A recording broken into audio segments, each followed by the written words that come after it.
सबसे पहले इस मौके पर घोसी के सभी सम्मानित मतदाताओं को मैं अपनी ओर से हृदय से आभार व्यक्त करता हूँ। आज का ये परिणाम, मैं समझता हूँ इस परिणाम की जितनी समीक्षा करें और जितने तरीके से करें उतना कम होगा। जहाँ ये परिणाम उन धोखेबाज नेताओं के लिए भी सबक है जो जनता के बीच किसी दल से जाते हैं और उस दल की अगर सरकार नहीं बन पाती तो सरकार के लालच में पार्टियां छोड़ के दूसरे दलों में जाने की कोशिश करते हैं और सोच लेते हैं कि जनता फिर से मोहर लगा देगी। आज घोसी की जनता ने ये साबित कर दिया कि ये घोसी, मऊ, पूर्वांचल, आजमगढ़ का ये इलाका समाजवादी इलाका है और समाजवादी पार्टी को, उसके नेता माननीय अखिलेश यादव जी को धोखा देने का जो काम किया था दारा सिंह चौहान ने, उसका जवाब घोसी की जनता ने आज ढंग से दे दिया है और सबक दे दिया है उन लोगों को। साथ ही सबक उन लोगों को भी दे दिया है जो लोग बड़बोलेपन में जब वो हमारे पक्ष में थे तो क्या बातें कर रहे थे, आज उधर चले गए तो क्या बातें कर रहे हैं।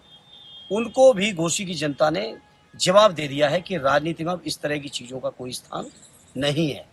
जवाब इस बात को भी दिया है आज घोसी की जनता ने, जो लोग उत्तर प्रदेश की सरकार जो बेईमानी से बनाई हुई सरकार थी, बेईमानी से बनाई हुई सरकार की दम पर जो घमंड में चूर थे, आज जनता ने साबित कर दिया कि लोकतंत्र में सबसे बड़ी ताकत अगर कहीं है तो जनता के बीच है। और जितने तरीके से घोसी की जनता के लोगों को धन्यवाद दिया जाए, उनका आभार व्यक्त किया जाए, उतना कम होगा, क्योंकि घोसी के लोगों ने आज लोकतंत्र को बचाने के लिए कई तरह की नई परिभाषाएं लिखी हैं। पूरी पार्टी लगी रही, सारे लोग लगे रहे।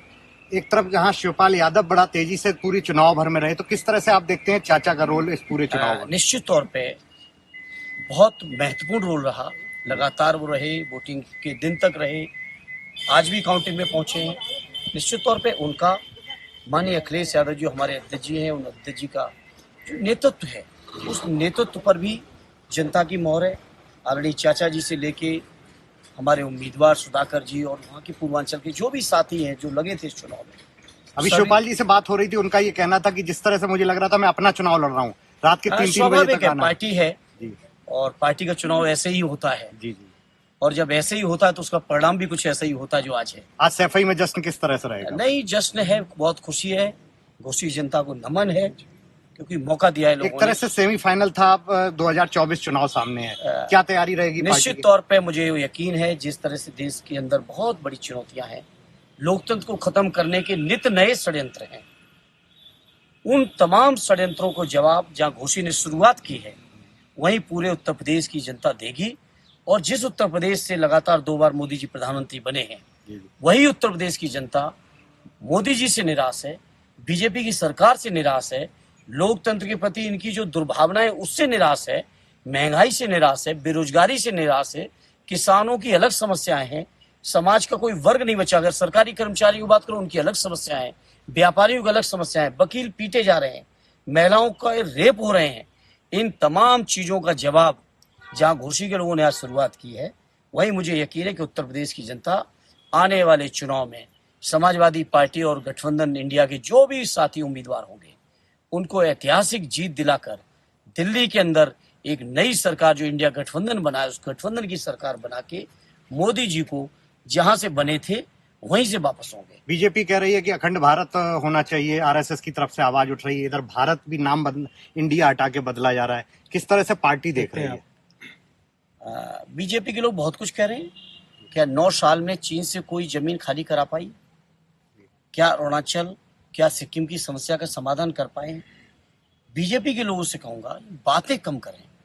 जनता ने उन पर भरोसा किया था, 2-2 बार केंद्र की सरकार दी, उत्तर प्रदेश की भी सरकार दी, कई प्रांतों की भी सरकारें दी।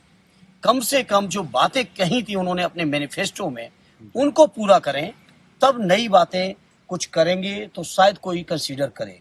अन्यथा देश के जनमानस में आज ये भावना बैठ चुकी है, देश के जनमानस को आज ये यकीन हो चुका है कि बीजेपी के बाहर केवल चुनावी जुमले हैं।